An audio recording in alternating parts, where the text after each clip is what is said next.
Suivez chaque week-end sur YouTube Royauté du Christ sur la terre, l'émission Royauté du Christ sur la terre, ayant pour objectif réunification des églises au sein de Dieu le Père, finir avec les appartenances des doctrines, source de plusieurs divergences en Dieu, sous la présentation du frère David et la participation des frères Pierre, Élie et Fidèle. Retrouvez cette émission sur YouTube Royauté du Christ sur la terre. Pour plus de détails, écrivez-nous sur notre adresse email royautéduchrist@gmail.com ou encore sur WhatsApp plus 243 85 32 32 947. Par rappel, plus 243 97 81 50 622. Que Dieu le Père vous bénisse. Peuple de Dieu, bonjour. Et surtout, merci de nous regarder et de nous suivre sur toutes les pages pour vous, les internautes, partout dans le monde, en particulier en République démocratique du Congo, dans la ville de Lubumbashi, province d'Haut-Katanga. Nous voici encore sur ce beau plateau avec votre émission la plus suivie de la royauté de Christ sur la terre, laquelle émission nous avons le réel plaisir de vous présenter. À la présentation, c'est le frère David, et sur ce plateau, je ne serai pas seul, je serai accompagné d'un serviteur avec qui nous allons décortiquer sur différents points. Pour titre de rappel, la fois passée, nous avons hier parlé sur 3 points très capitaux. La première question était celle de savoir si Jésus était réellement Dieu que nous devons adorer. Ça, c'était la première question. Nos frères ont eu le temps d'expliquer et de décortiquer sur ces points. Après la première question, il y a la deuxième, qui était celle de savoir si toutes les références utilisées dans toutes les doctrines, dans toutes les églises, partout dans le monde, si seulement si toutes ces références étaient réellement divines. Ils ont donné divers arguments. Vous avez intérêt de suivre l'émission passée. Et enfin, il y avait la troisième question qui était la dernière, qui était celle de savoir si et seulement-si les différentes pratiques qui sont utilisées dans diverses églises, partout dans le monde, lors de la prière, est-ce que toutes ces pratiques sont-elles vraiment divines?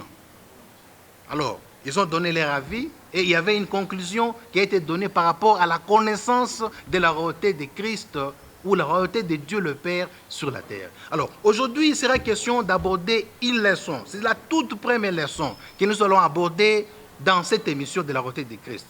La première leçon va nous parler de quoi? De la royauté. C'est quoi la royauté? Avec tous les détails possibles. Alors, comme je vous avais annoncé dès le départ que sur ce plateau, je ne serai pas seul. Je suis accompagné avec mon frère, le frère Élie, qui est juste là à ma gauche. Bonjour, frère Élie. Bonjour, frère David. En tout cas, je suis très ravi de votre présence et surtout de votre participation active à cette émission. Alors, avec lui, nous allons prendre le temps d'écouter ce que Dieu le Père nous a amené comme connaissance sur la royauté. C'est quoi la royauté? Quels sont les types de royauté qui existent?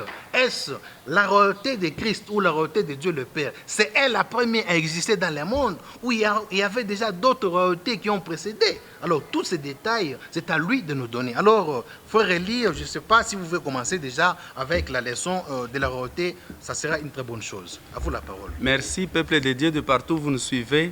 Aujourd'hui, nous allons commencer par notre première leçon de la royauté de Dieu sur la terre. Et le sujet, c'est la royauté. Au premier point, nous allons commencer par l'introduction sur la royauté. Dans l'introduction, nous avons posé d'abord la première question, celle de savoir, de définir juste le mot royauté. La royauté se définit comme la gouvernance de toutes les connaissances qui se trouvent dans l'homme. C'est que dans l'homme, il y a une connaissance, c'est cette connaissance qui constitue ce qu'on appelle la royauté, ce qui met, ou bien ce qui caractérise l'homme comme roi devant Dieu. Au petit A, nous avons défini la royauté du point de vue œuvre. Nous avons dit ceci, que la royauté se définit comme l'ensemble des enseignements et des connaissances permettant à ces derniers d'apparaître devant Dieu de gloire, lui qui est le roi des rois. Dans cet enseignement, on cherche à enseigner l'homme le fonctionnement de l'œuvre qui est devant lui. pour que ce dernier soit un roi assidu. Un roi n'est pas un roi de lui-même, mais roi des royaumes. L'importance de la royauté, c'est le point B, le petit b. L'importance de la royauté, c'est pour empêcher toute forme de détournement des âmes et de la gloire de Dieu à des fins purement personnelles. Dans ce chemin, personne n'osera biaiser l'œuvre ni glisser autre chose dans l'œuvre de la royauté. Enfin, tout fidèle doit adorer que Dieu le Père seul et non une créature. Là, nous passons directement au point 2 qui parle sur les sortes de royauté.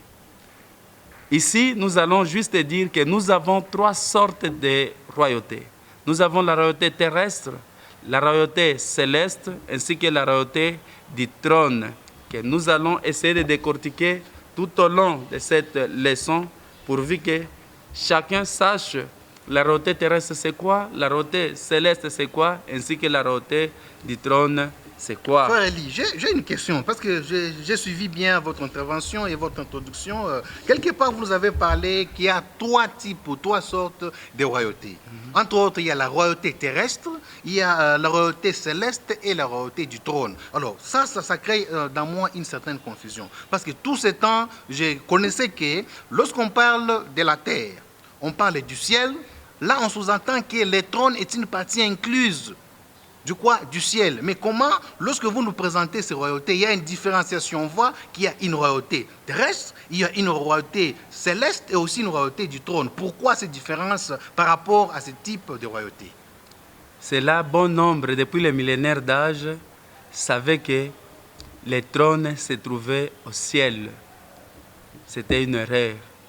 À travers cette royauté que Dieu le Père nous a amenée, nous devons connaître que le trône, c'est une entité à part entière, comme le ciel. La terre avait une connaissance.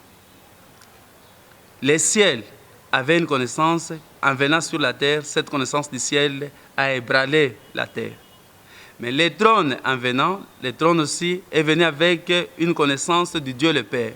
En venant, c'est pour ébranler et la terre et le ciel. Merci.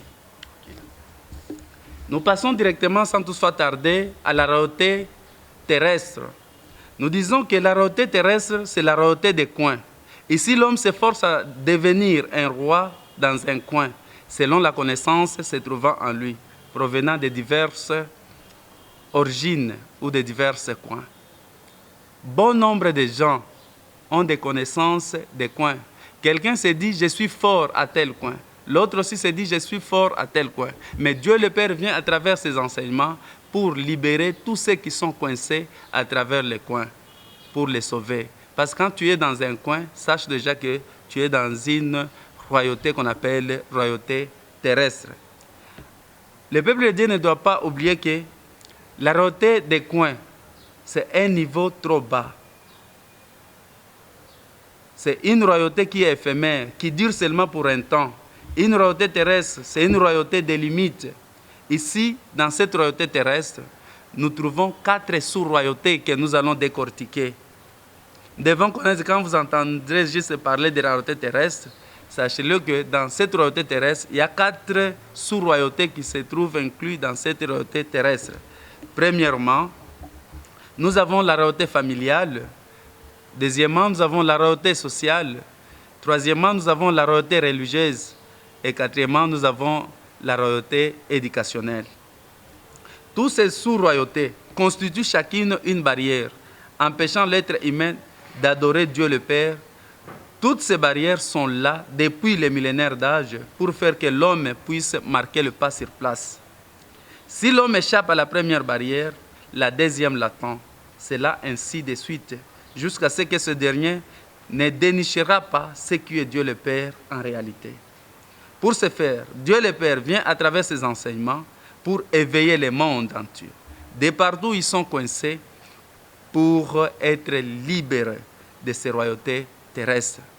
C'est par là où nous voulons expliciter le peuple de Dieu. La royauté familiale, c'est quoi? La royauté sociale, c'est quoi?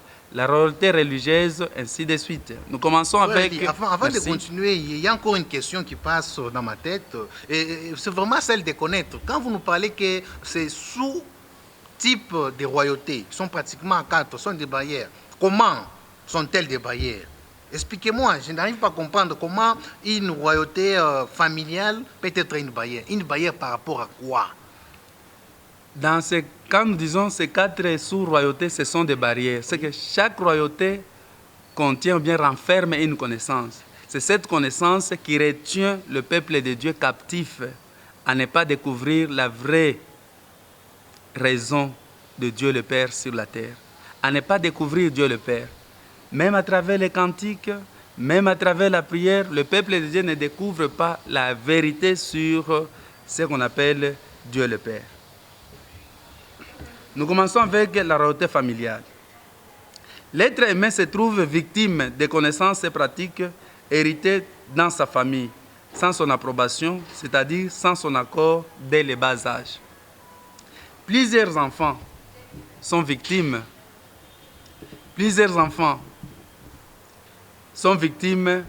Pourquoi? Parce que depuis le bas âge, certains se retrouvent sorciers, certains se retrouvent magiciens, féticheurs, depuis le bas âge, sans l'accord de l'enfant, sans son approbation. Inconsciemment seulement, l'enfant se retrouve comme ça. Pourquoi? Parce que ce sont des titres que la famille